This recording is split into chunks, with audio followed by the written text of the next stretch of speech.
para estas bancas un poco más cercano, porque así sirve más fácilmente la distribución del micrófono.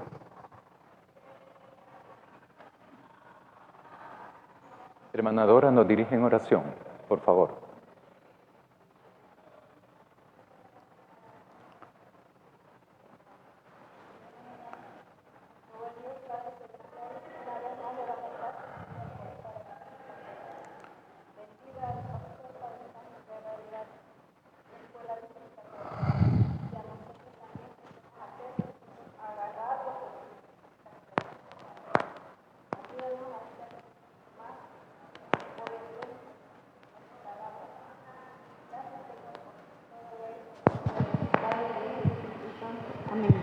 Amén. Gracias, hermana. Vamos a continuar con Éxodo, capítulo 10, del 1 al 20. Lo voy a leer y ustedes sigan ahí la lectura. Jehová dijo a Moisés: entra en la presencia de Faraón, porque yo he endurecido su corazón y el corazón de sus siervos, para mostrar entre ellos estas mis señales, y para que cuentes a tus hijos y a tus nietos las cosas que yo hice en Egipto, y mis señales que hice entre ellos, para que sepáis que yo soy Jehová. Entonces vinieron Moisés y Aarón a Faraón, y le dijeron: Jehová, el Dios de los hebreos, ha dicho así.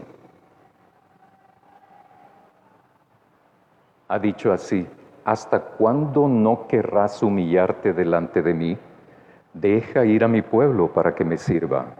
Y si aún rehusas dejarlo ir, he aquí que mañana yo traeré sobre tu territorio la langosta, la cual cubrirá la faz de la tierra, de modo que no pueda verse la tierra, y ella comerá lo que escapó, lo que os quedó del granizo.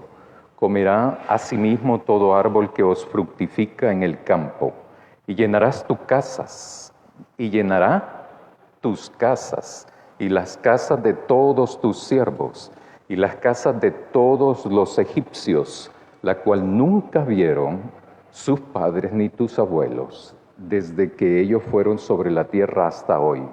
Y se volvió y salió de delante de Faraón. Entonces los siervos de Faraón le dijeron: ¿hasta cuándo será este hombre un lazo para nosotros? Deja ir a estos hombres, para que sirvan a Jehová su Dios. ¿Acaso no sabes todavía que Egipto está ya destruido? Lo vamos a dejar ahí, pero vamos a llegar hasta el 20, ¿verdad? Hasta el 20. Las plagas constituyen toda una estrategia, decía yo, en la primera clase, que fue hace como unos 5 meses, creo yo. No recuerdo bien.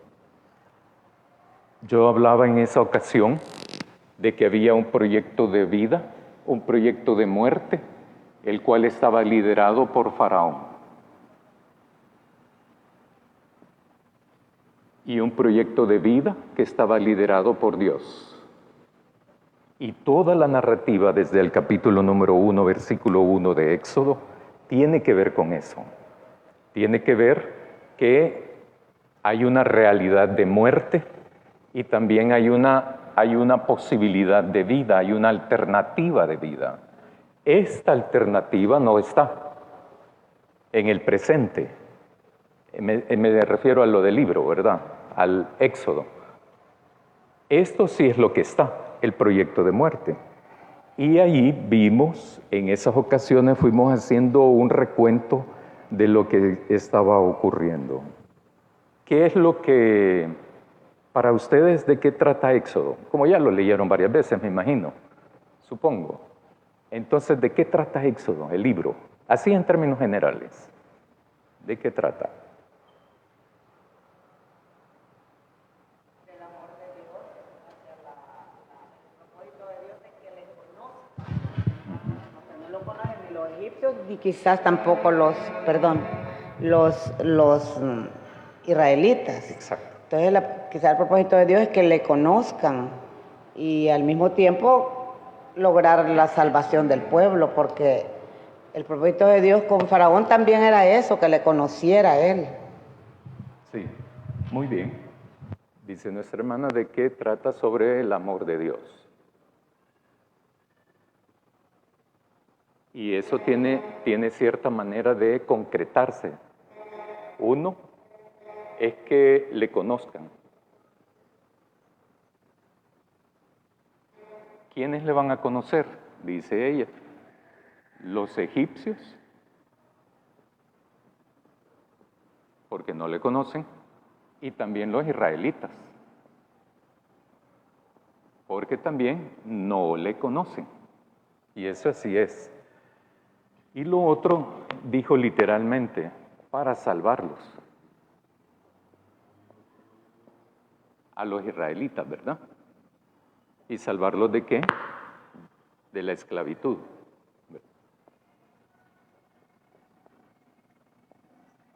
Muy bien, muy bien. ¿Alguien más? ¿Alguien más? ¿Qué significa para ustedes el libro de Éxodo? En términos generales, en el libro.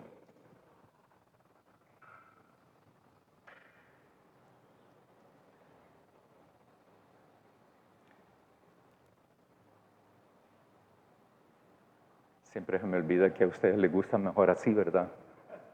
Dígame, hermana. Dígame su nombre. Rosibel. Muy bien. Sí, me imaginé, porque lo tiene ahí afianzado. Sí, ¿cómo va? Eso no se ve ahí, pero aquí sí se ve. Vaya. Creo en mi apreciación Sí, humilde y no muy amplia, el Éxodo expresa la libertad del pueblo, porque a Abraham ya le habían dado una tierra y él se movió para Egipto. Como había poca gente, él no podía poblar esa región, pero llegaron otros y sí la poblaron.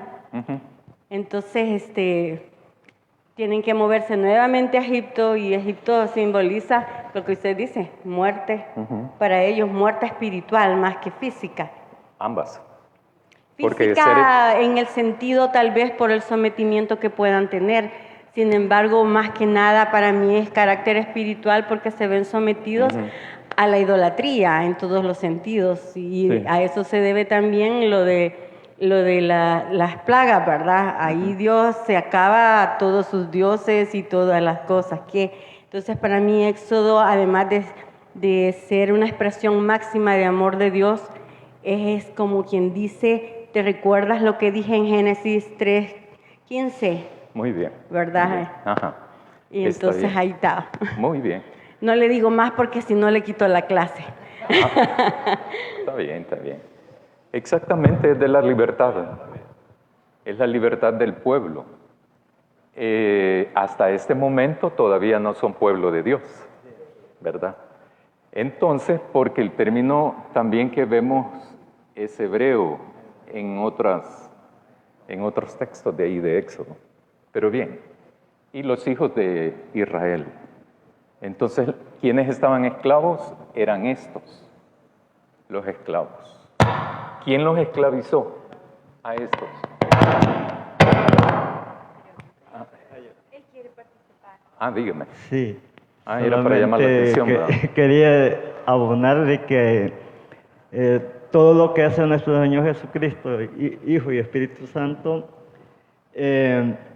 lleva un propósito de demostrar el poder de Dios en ese momento, en la liberación de su pueblo, que estaba sometido a la... pero como hay un antes, ¿cómo llegaron?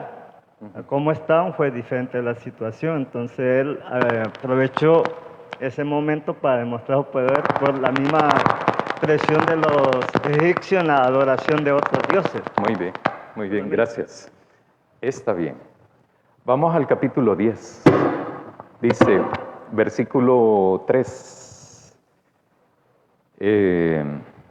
Porque en el versículo 1 Dios habla con Moisés, ¿verdad? Y le dice que vaya a la presencia de Faraón. Para que cuentes a tus hijos, le dice a Moisés, y a tus nietos las cosas que yo hice en Egipto. O sea, toda esta cuestión, ese es un poco un poco llama la atención esto porque todo es una cuestión de memoria. Todo lo que tiene que ver con fe es de memoria. Uno tiene no de memorizar, sino de no olvidar. Memoria en ese sentido, ¿verdad? ¿Por qué? Porque precisamente esta liberación del pueblo esclavo es el núcleo de la fe, la liberación del pueblo que está siendo esclavizado por los egipcios, es lo que constituye el núcleo de la fe en el Antiguo Testamento. En el Nuevo no, pero en el Antiguo Testamento sí. Entonces, en el versículo 3 le dice entonces Moisés y Aarón a Faraón, y le dijeron: Jehová, el Dios de los hebreos, ha dicho así: ¿hasta cuándo no querrás humillarte delante de mí? La palabra humillarse no es avergonzarte, no es arrastrarte, no es sometimiento en el sentido como él tenía a los esclavos. Humillarse es, en el término hebreo, reconocer.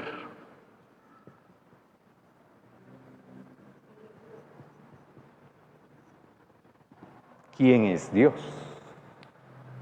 ¿Verdad? Entonces, ¿hasta cuándo no vas a reconocerme? Y eso es bien contradictorio, porque ya les voy a dar algo más adelante que vamos a ver, para ver esa cuestión. No dejas ir a mi pueblo para que me sirva. ¿Quién está diciendo eso? Moisés. Se lo está diciendo a Faraón, porque es un mensaje de Dios, ¿verdad? Versículo 4. Y si aún rehusas dejarlo ir, he aquí que mañana yo traeré sobre tu territorio la langosta. La petición es la misma, no es una petición, es una demanda. Dios no le está pidiendo nada a Faraón, ¿verdad? Dios no le está solicitando nada. Le está demandando dejarlo ir. Y Faraón dice que no. Entonces, y Dios dice que sí. Y ahí va. Los versículos del 5 al 6, entonces, lo que plantea es la langosta. Si quieren, léanlo y me dicen cuáles son las consecuencias de que cuando llegue la langosta, ¿qué va a afectar y a quiénes va a afectar la langosta? Sí saben cuál es la langosta, ¿verdad? El volado ese, ¿verdad? Que parece grillo, ¿verdad? Pero gigante, de todo lo que es verde, ¿verdad?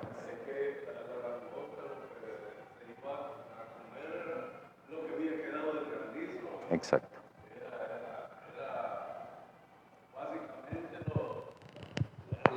Lo poquito que les había quedado e iba a afectar también a los egipcios.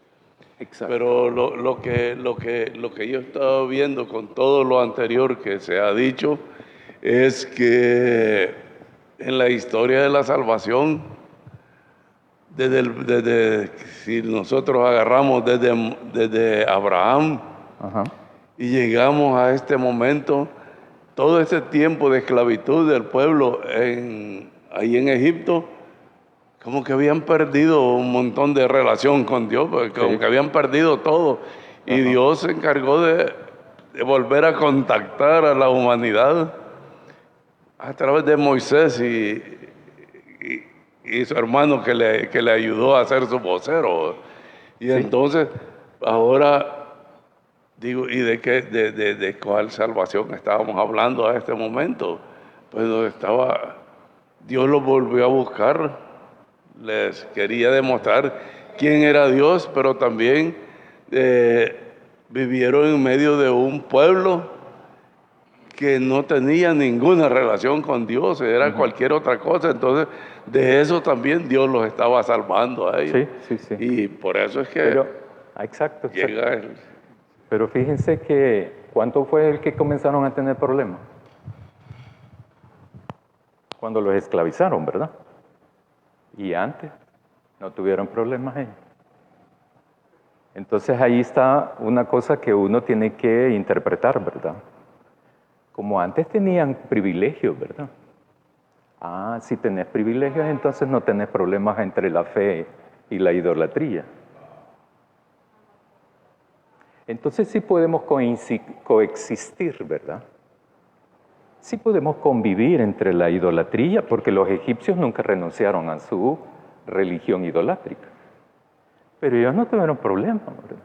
El problema entonces es cuando tienen 400 años de esclavitud, más o menos. 400 años de ser esclavos. Y entonces se olvidan. Pero el problema no solo es aquí, sino que eso posiblemente fue cuando andaban en Grand Together con los egipcios, ¿verdad? Y cuando José era un agente importante de un aparato de gobierno idolátrico. ¿Por qué José participó de esa estructura idolátrica, o sea, pecaminosa? ¿O no? Cuando el faraón lo mandaba a José, ¿o no? ¿No han leído esa parte? Hay que leerla, ¿verdad? Para que entonces uno entienda todo este rollo, cómo es. Y es cierto, es cierto. Era una cuestión idolátrica, una cultura idolátrica, con muchos dioses. Incluso Faraón es Dios para ellos, para los egipcios. Ahora, ¿a quiénes afecta, cuáles son las consecuencias de la langosta? Cubrirá la tierra, ¿verdad?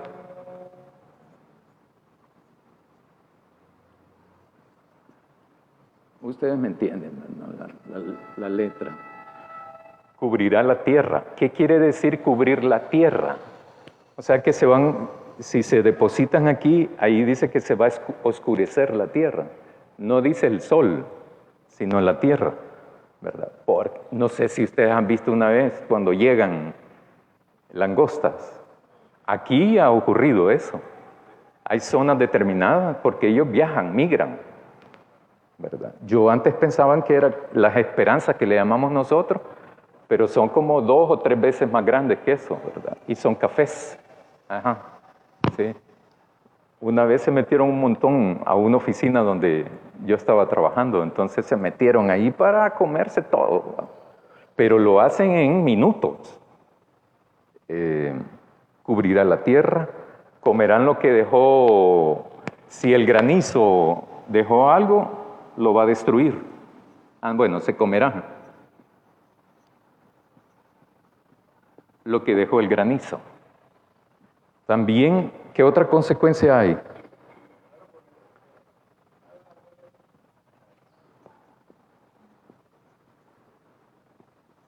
Árboles que son fructíferos, ¿verdad? O sea, no es cualquier árbol maderero, puede ser maderero, ¿verdad? Pero también frutal. Llenará tus casas. ¿Las de quién? La de los egipcios. ¿La de quién es más? Dice ahí.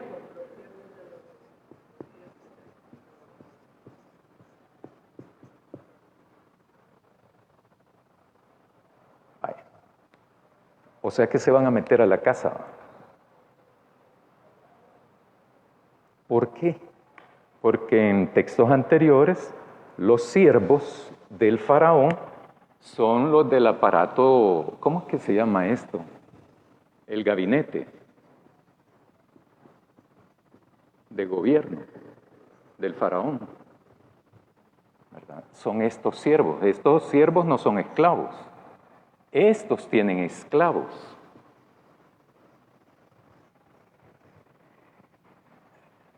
Personas a su servicio personal. Y estos son los esclavos para todo Egipto. Versículo 7. Entonces los siervos de Faraón dijeron: ¿hasta cuándo será este hombre un lazo para nosotros?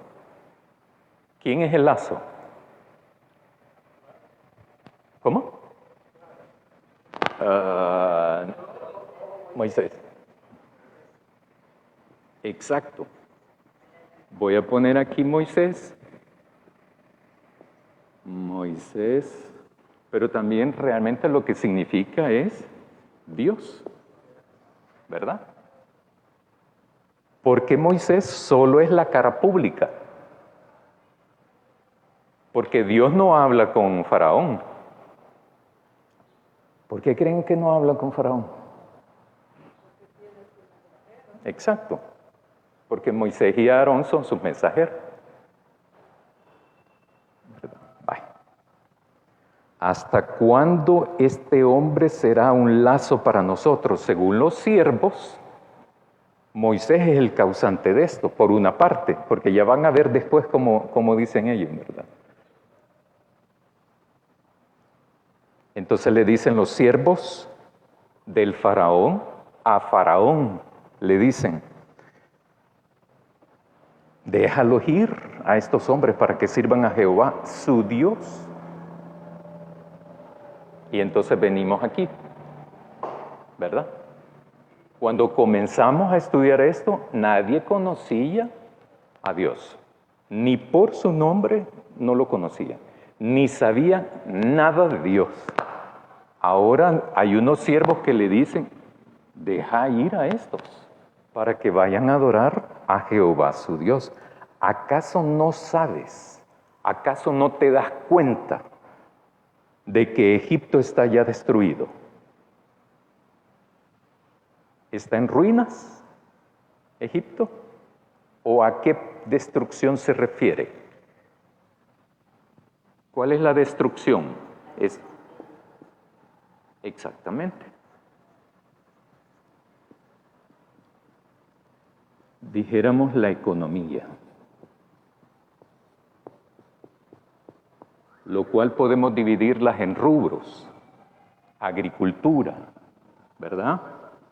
¿Perdón? También ganadería.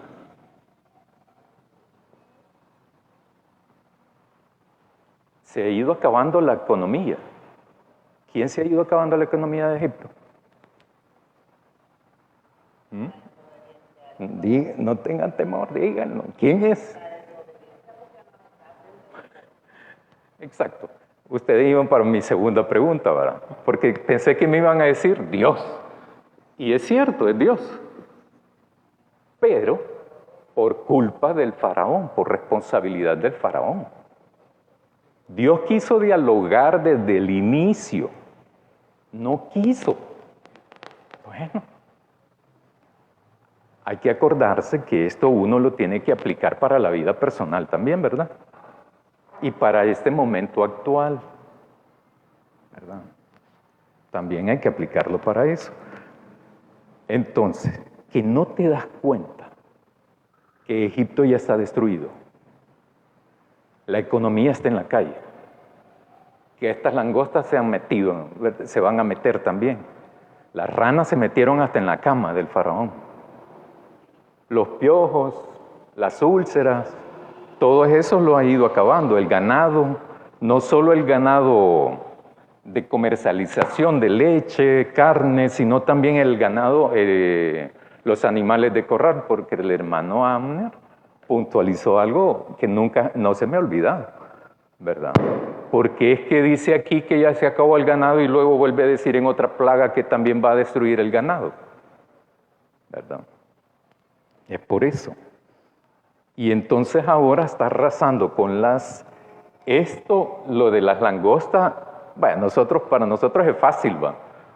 Muy fácil para nosotros, porque nosotros ya sabemos que esta es la penúltima plaga. Sabemos que ha venido el recorrido, pero ellos no sabían que era la penúltima plaga. Nosotros sí sabemos eso. O sea que nosotros se nos va a exigir más, ¿va? ¿O no? Claro que sí, por supuesto. Todo. Sí. Y algo que se me olvidó aquí, gracias porque su comentario me recordó que era la apicultura.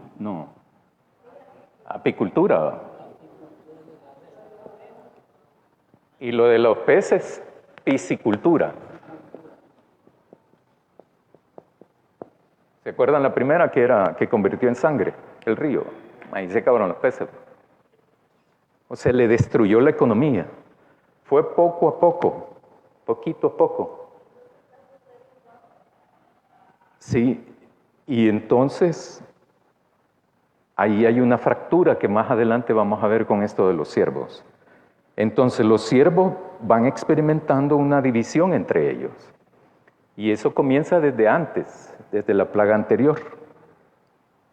¿Se acuerdan cuando les dice, va a venir tal cosa, la plaga, verdad? El que meta su ganado y a sus sirvientes los meta bajo techo, no les va a pasar nada. Es lo del granizo. Y dice el texto que algunos siervos del faraón, el que tuvo temor de la palabra de Jehová, hizo huir sus criados y su ganado a la casa. Le hicieron caso a lo que dijo Moisés. Le hicieron caso a lo que dijo Dios. En esta, ahora se atreven a decirle a Faraón que no te das cuenta, déjalos ir, que no te das cuenta que ya estamos destruidos aquí. Lo único que no ha pasado todavía es que les toque la vida. Les ha tocado la economía, los medios de vida. Vaya, voy a hacer una pregunta, pero no me la contesten, por favor. ¿No pasa uno más o menos por lo mismo a veces ahora? Que le va mal aquí, aquí, aquí. No estoy diciendo que Dios te pone eso, ¿verdad? No estoy diciendo eso. Exactamente. Igual que aquí. Es que Dios es el culpable. No, no es Dios. Dios es el autor. Pero el responsable es Faraón, ¿verdad? Y todo su gabinete, porque fueron también déspotas.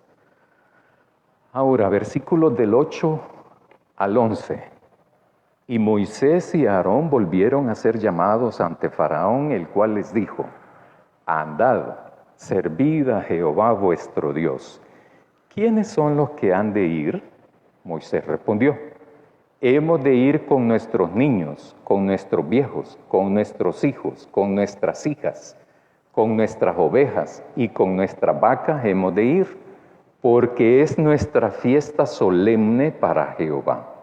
Y él les dijo, así sea Jehová con vosotros, ¿cómo os voy a dejar ir a vosotros y a vuestros niños? Mirad cómo el mal está delante de vuestro rostro. No será así. Id ahora vosotros los varones y servir a Jehová, pues esto es lo que vosotros pedisteis. Y los echaron de la presencia de Faraón. Ahora bien, esta es la etapa de la negociación. Faraón cede ante Moisés, no, ante sus siervos, su gabinete de gobierno, y les hace caso. Entonces manda a llamar a Moisés y a Aarón y les dice, vaya, entonces, ¿quiénes van a ir? Vamos a ir todos. ¿Por qué piensan ustedes que Moisés dice eso, de que van a ir con las ovejas, el ganado, los niños? No aparecen las mujeres, pero también van incluidas, ¿verdad? Porque en esa época no sé por qué no les...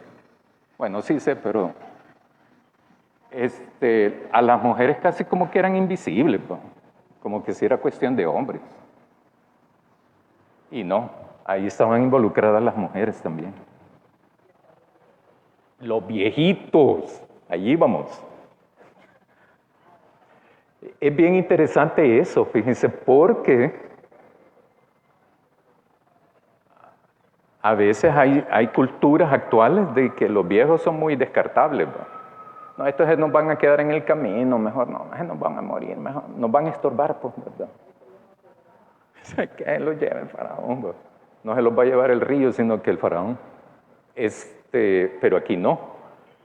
Vamos todos. Así, bueno, yo me acordé de un canto que dice, vamos todos al banquete de la creación. Cada quien tiene un lugar en la iglesia y en la misión, algo así. ¿Por qué creen ustedes que Moisés dice, vamos todos estos? Los niños, los viejos, las mujeres, el ganado, todo. ¿Por qué? ¿Por qué creen que Moisés dice eso?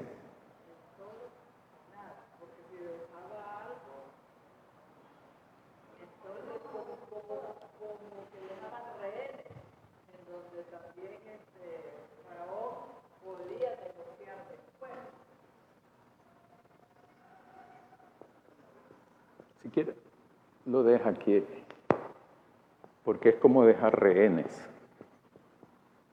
Y si dejamos rehenes, el faraón lo puede utilizar a estos para hacernos volver, ¿verdad?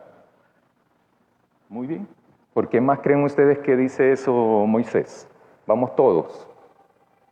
O todos o nadie. O sea, nadie se queda atrás.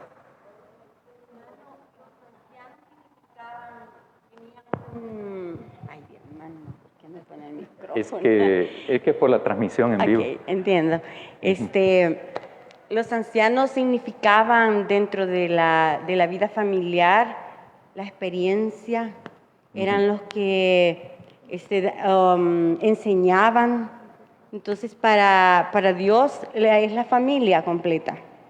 ¿Sí? Entonces, el que dijo, se van todos, era Dios. Moisés solo, estamos de acuerdo que era el mensajero, ¿verdad? Ujú. Y entonces yo creo que más que rehenes, usted recuérdese que un anciano sin cuidado lo que va a pasar es que va a morir rápido. Sí. Faraón lo iba a dejar morir. No iba a tener mayor cuidado de ellos, pero ellos eran parte de la familia, porque en la Biblia casi siempre se dice de los ancianos y de su experiencia y cómo ellos son capaces de transmitir aquel conocimiento para que sea alargado y transmitido a través de las generaciones. Muy bien. Sí, va la familia completa, ¿verdad? Porque dice el ganado.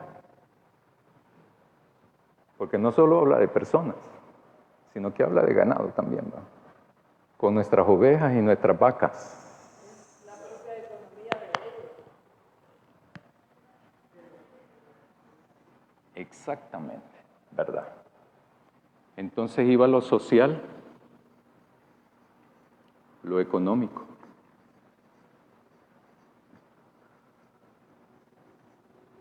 ¿Y de qué van a vivir? ¿Verdad?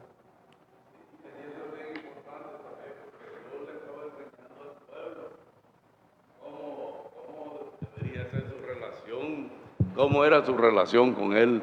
Sí. Y Moisés les estaba enseñando todo lo que el pueblo, toda la gente que estaba allí, que eran de los hebreos, eso era todo el pueblo, y entonces la promesa era para todos, que para salir de ahí. Sí. Y después todo lo que tenían ellos para comer y todo lo demás, era la seguridad, el sustento que Dios les estaba dando a través de todo ese tiempo que iban a estar de camino a la tierra prometida. Sí, muy bien. Y es que nadie se podía quedar atrás, ¿verdad? Todos tenían que ir, todos tenían que aprender de Dios. Y aprendieron. No me contesten, ustedes ya saben la respuesta, ¿va? Vaya, se dan cuenta, ¿va? Ven la destrucción aquí, que poco a poco se va dando esto. Las langostas, versículo 2 del capítulo 10 dice, para que cuentes a tus hijos, a tus nietos, las cosas que yo hice en Egipto y mis señales que hice entre ellos, para que sepáis que yo soy Jehová. Entonces, no me gusta hacer eso, pero a veces lo hago. Ir al futuro de ellos, ¿verdad? Más adelante del libro. Y uno se da cuenta de que no. Pero con Dios tampoco se juega, aunque creamos que sí. Aunque nos terapiemos que sí. Aunque nos engañemos que sí se puede. Nosotros antes decíamos una palabra, se puede domar, engañar, manipular a Dios. Y no hay mortal en este mundo que pueda manipular a Dios. Ya vamos a ver eso. Versículo del 12 al 15. Entonces Jehová dijo a Moisés, extiende tu mano. Porque entonces Faraón le dijo, no va a ser así, no te vas. Faraón tampoco es un ignorante. Faraón no es tonto, pues. Es un zorro para que esté ahí de Faraón. Es porque se ha matado a varios ya, ¿verdad? Y sabe cuando lo están queriendo engañar también. La idea, porque el proyecto original de Dios era ir todos. Pero Faraón entonces posiblemente descubre, no, estos se van a ir, ¿verdad? Y me quedo sin los esclavos. Por eso, vayan solo los hombres, dice Faraón, vayan solo los hombres, sin ganado, sin familia. ¿Por qué? Porque quieren que vuelva. Porque según Faraón, solo es de 3 días, van a ir a hacer su celebración allá, ¿verdad? Y luego van a regresar contentos a la esclavitud también. O sea, Faraón no ha entendido nada. Pero Moisés sí. Ahora, versículo 12. Entonces Jehová dijo a Moisés, extiende tu mano sobre la tierra de Egipto para traer la langosta, a fin de que suba sobre el país de Egipto y consuma todo lo que el granizo dejó. Y extendió Moisés su vara sobre la tierra de Egipto, y Jehová trajo un viento oriental sobre el país todo aquel día y toda aquella noche. Y al venir la mañana, el viento oriental trajo la langosta. Y subió la langosta sobre toda la tierra de Egipto, y se asentó en todo el país de Egipto, en tan grande cantidad como no la hubo antes ni la habrá después. Y cubrió la faz de todo el país y oscureció la tierra, y consumió toda la hierba de la tierra, y todo el fruto de los árboles que había dejado el granizo. No quedó cosa verde en árboles, ni en hierba del campo, en toda la tierra de Egipto. Vaya, eso es lo que se da del cumplimiento, lo que le advirtió, no lo que le pronosticó. Le advirtió Moisés a Faraón, no le adivinó. Esto no es magia, ni esto es abayuncada, no es eso. Entonces, el versículo 16, entonces Faraón se apresuró a llamar a Moisés y a Aarón y dijo, he pecado contra Jehová vuestro Dios y contra vosotros. ¿Ya habían oído eso antes? Vaya, 9:27. En el 9:27 dice, entonces Faraón envió a llamar a Moisés y a Aarón y les dijo, he pecado esta vez, Jehová es justo y yo y mi pueblo impíos. Gran hipócrita, ¿no? Gran pajero, o sea, mentiroso. Faraón sí piensa de que está con un similar a él, que lo puede engañar, manipular, alienar. Y se presenta a Moisés y le dice, he pecado contra Jehová vuestro Dios, no contra Jehová mi Dios. Eso es lo que nos pasa a nosotros cuando pecamos. Pecamos contra Dios, que es mi Dios. En cambio, Faraón no es Dios de él. Él no ha hecho profesión de fe. Eso de levantar la mano es solamente una cuestión de toda la vida, es la de convertirnos, ¿verdad? Día a día. Pero Faraón llama a Moisés y le dice eso. He pecado contra Jehová vuestro Dios y contra ustedes dos, contra Moisés y Aarón. Mas os ruego ahora que perdonéis mi pecado solamente esta vez. ¿Verdad? ¿Verdad que sarcasmo, verdad? Lo de ahí es que es sarcástico, pero solamente esta vez, porque ahora sí va en serio. ¿No les suenan palabras que se dicen actualmente? Hoy sí va a la verdadera, ¿verdad? No, como no, ya entendí. Es que Dios me pegó una devana. Dios no te ha pegado nada. Es uno mismo. ¿O creen que Dios lo mete a uno en situaciones de pecado? No. Esa es la salida olímpica que nos queremos dar. Es que Dios me puso la trampa. No quiero decir la tentación. Mentira. La gente misma se mete ahí. Mas os ruego entonces ahora que perdonéis mi pecado solamente esta vez, y que oréis a Jehová vuestro Dios, que quite de mí al menos esta plaga mortal. Gran manipulador de todo, ¿verdad? Es astuto, pícaro. Antes decíamos animala. O sea, es perverso. O sea, Faraón es pecador, pero sabe lo que quiere. Y sabiendo quién es el causante, porque ahí sí ya, el hombre ya sabe quién es el autor de esto. No solo aquí en esta plaga, sino en las anteriores. Él va descubriendo, este solamente es intermediario. Pero aquí ya lo va diciendo con nombre y apellido, pues. He pecado contra Dios, no le contra Dios y contra ustedes. Oren ustedes y pídanle a Dios que me perdone y que me quite esta plaga. Antes llamaba a los hechiceros. Antes llamaba a los siervos. Ahora ya quedaron atrás todos esos. Pero él sigue empecinado en esto. Faraón llama a Moisés y a Aarón y no es la primera vez que dice, he pecado contra Dios. En el 9:27 dice lo mismo. Moisés y Aarón le hacen caso, quita la plaga del granizo, y aquí también la misma. Salió Moisés de delante de Faraón y oró a Jehová.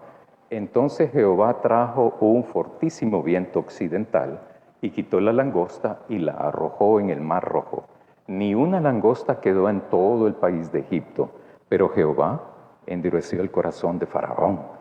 Y no dejó ir a los hijos de Israel, ¿verdad? Ya hemos hablado sobre eso. Entonces,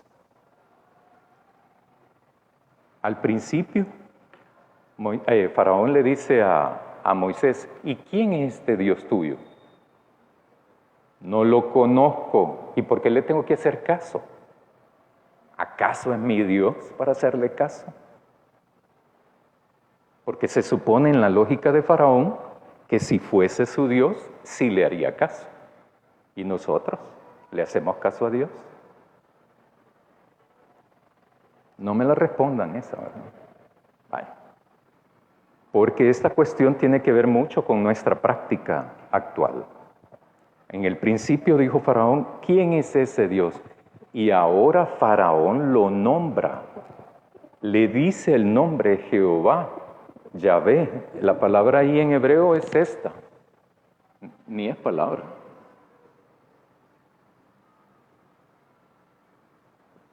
Es esto, lo que aparece ahí. Lo que quiere decir es yo soy.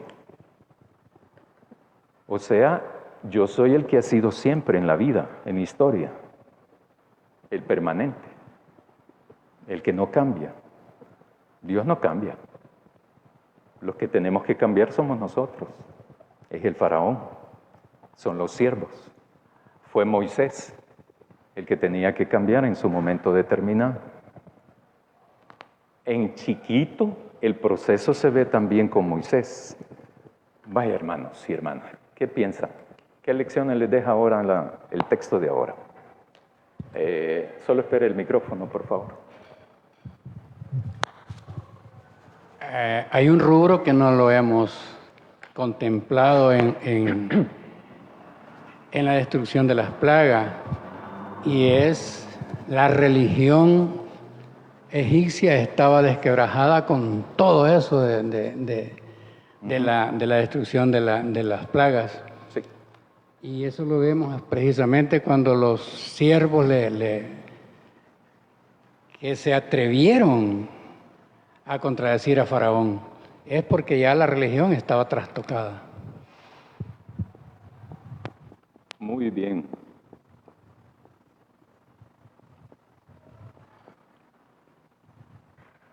Es cierto. El aspecto religioso.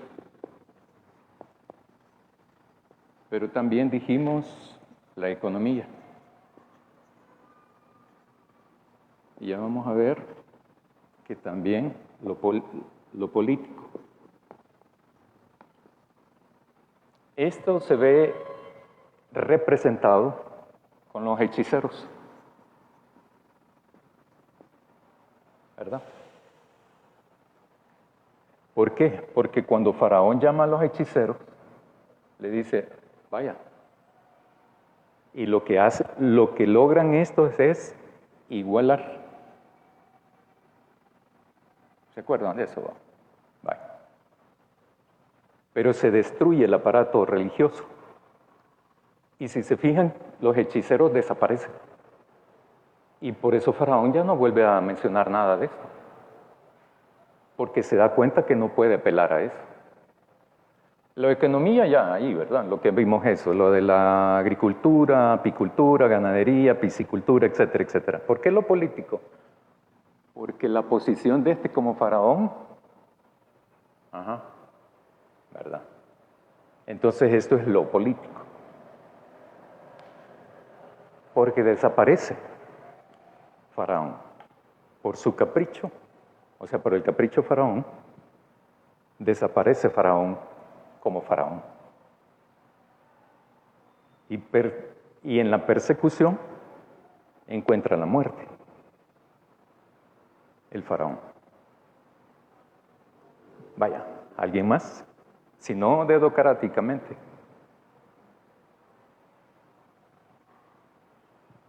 Dígame, hermana Marina.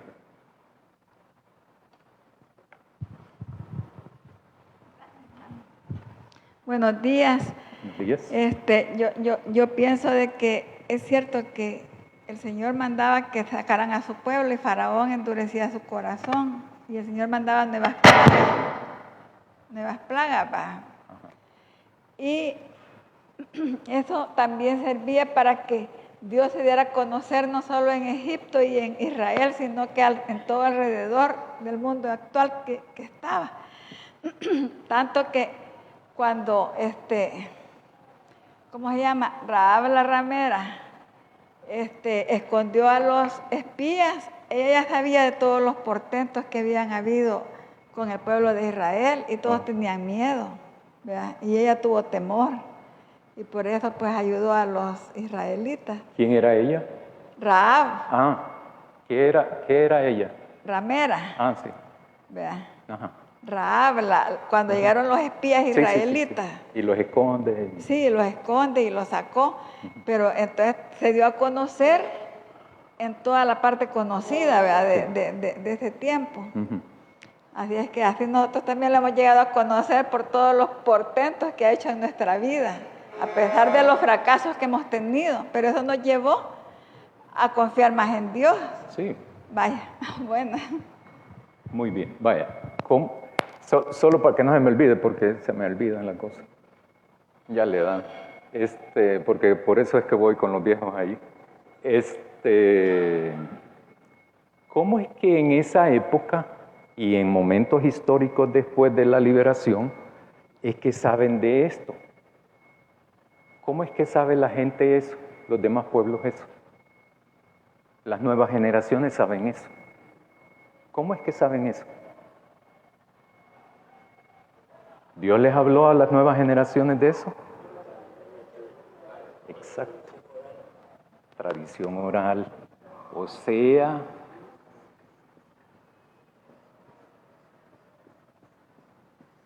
testificaron, ¿verdad? Versículo 3 del capítulo 10 dice esto.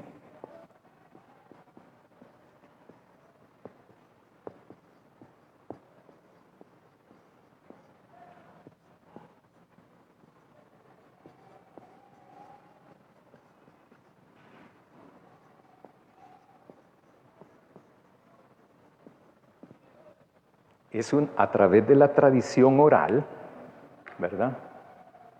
En vez de chambrear, contaban cosas así.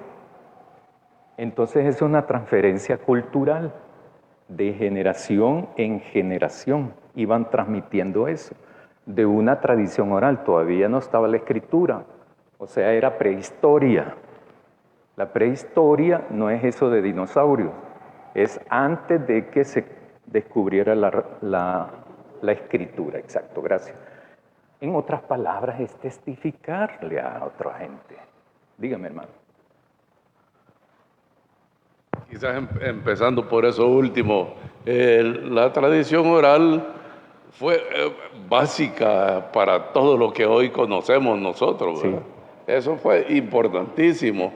Y tiene también algunos problemas de cómo yo la interpreto, cómo yo siento, cómo yo la veo también. Pero hay cosas que, a pesar de todo eso, se pueden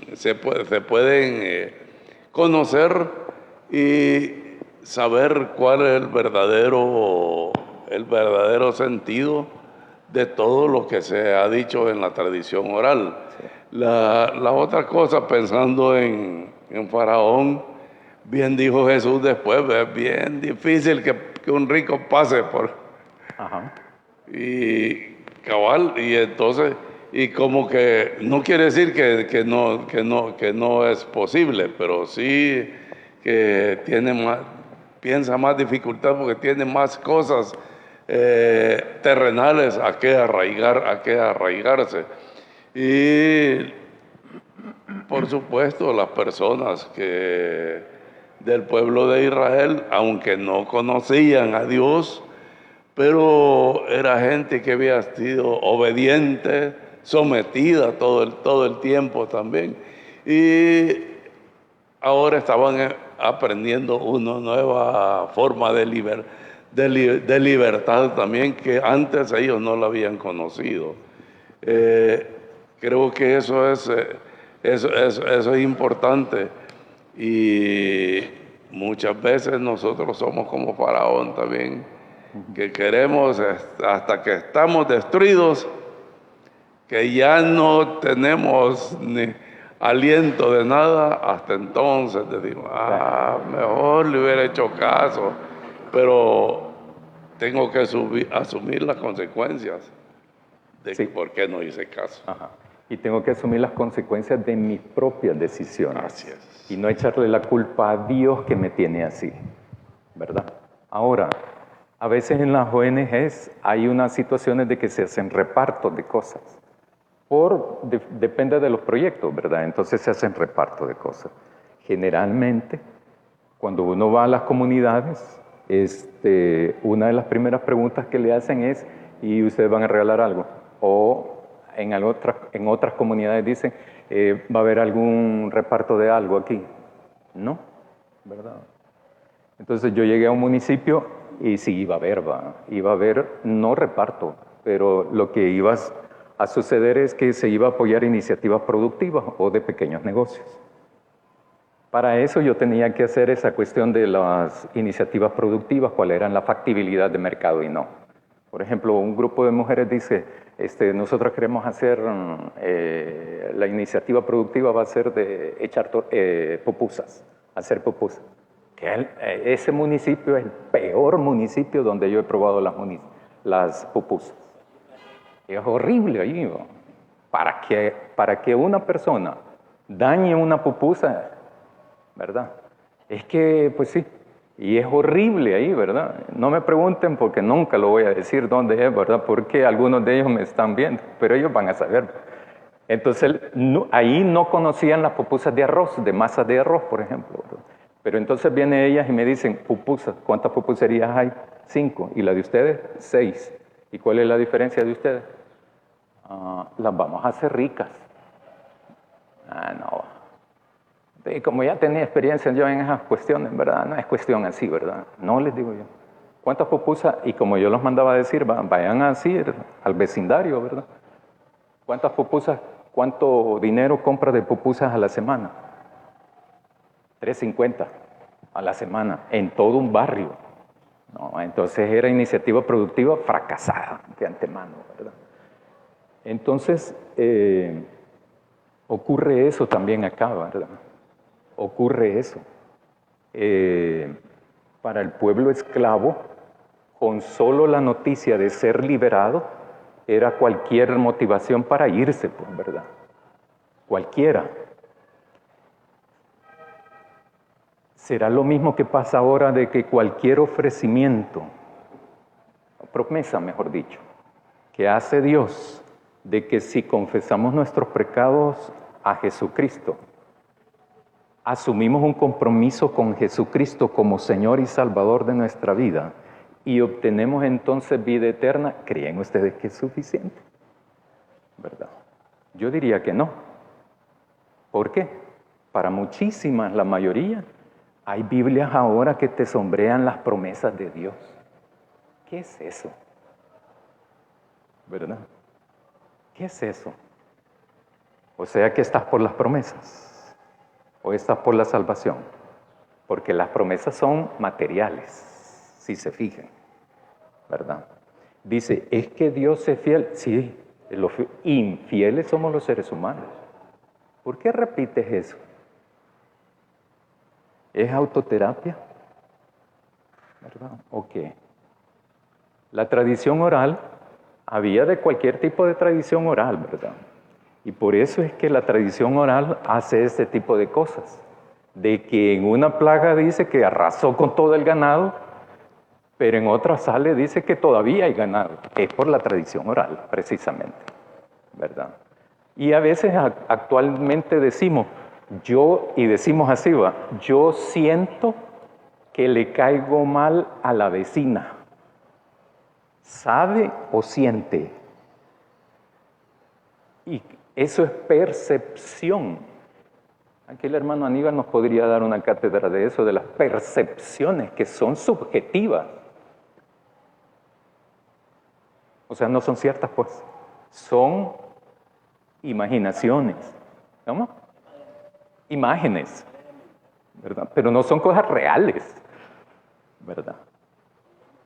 Exactamente, ¿verdad? Entonces, en la tradición oral, posiblemente se dieron varias cosas así, ¿verdad? Por eso es que está eso. Todo esto fue escrito en la época de Salomón, en el reinado de Salomón. Fue escrito todo el Pentateuco. Manda a contratar Salomón un montón de copistas, o sea, no copiadores como de ahora, de copiar en un examen, ¿verdad? Sino de copiar, porque se buscaba a la gente y cuénteme, vaya, este contaba la misma historia, este la misma historia, este la misma historia, y los copistas tomaban la decisión ahí, ¿verdad? Bien, ¿alguien más? ¿Qué les dice la plaga ahora? La actitud del faraón, la actitud de los siervos, la actitud de Dios, el actuar de Dios, el actuar de Moisés y Aarón. Solo tenemos así 5 minutos. O pregunto yo, directamente, sí, dice la hermana Marina, como ella siempre es voluntaria. Pues sí. ¿Cómo lo ven? A mí me resulta muy bueno esta cosa. Dígame. La actitud del faraón siempre está obstinado en pecar. Exacto. En otras palabras. Pero también veo una actitud en los siervos que como que ya van conociendo quién es Dios por todo lo que están viviendo y pasando.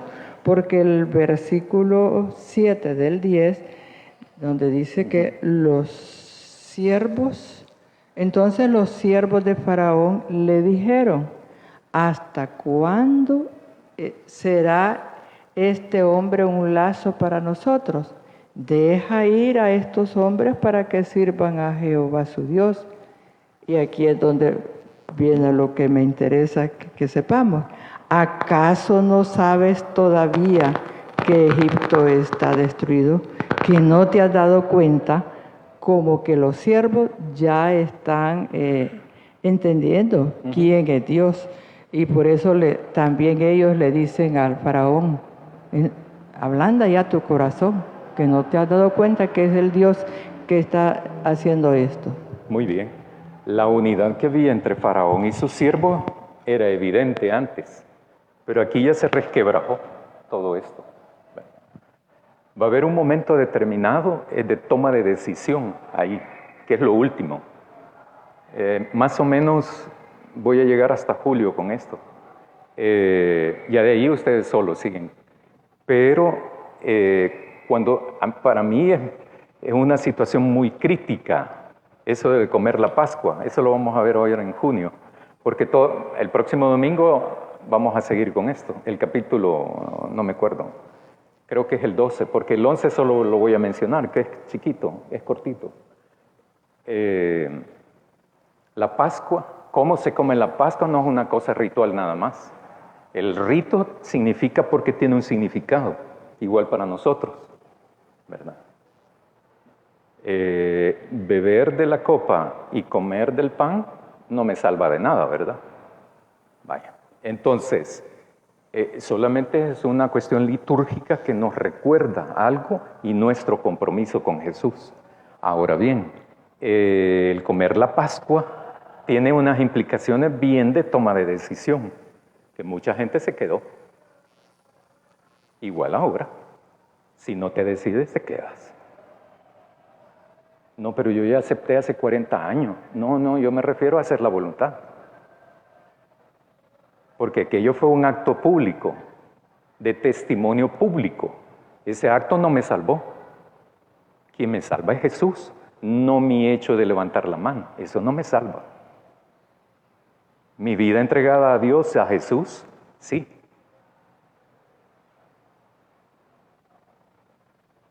Entonces, los siervos, entonces ya no tienen esta unidad con Faraón. Hasta le dicen, déjalos ir, que no te das cuenta que ya estamos destruidos. ¿Hasta cuándo vas a seguir en tu terquedad? ¿Les hace caso? No. Les ha pegado a ellos más. Exactamente. Y es que cuando a uno no lo tocan las cosas, ¿verdad? No asume conciencia de eso. Hermanos y hermanas, pongámonos de pie, vamos a orar. Hermano Miguel, nos despide en oración, por favor. Oremos. Señor, gracias por este día que nos das. Gracias por la bendición de tu palabra. Gracias porque tú nos diste la salvación. Gracias por tu bendición.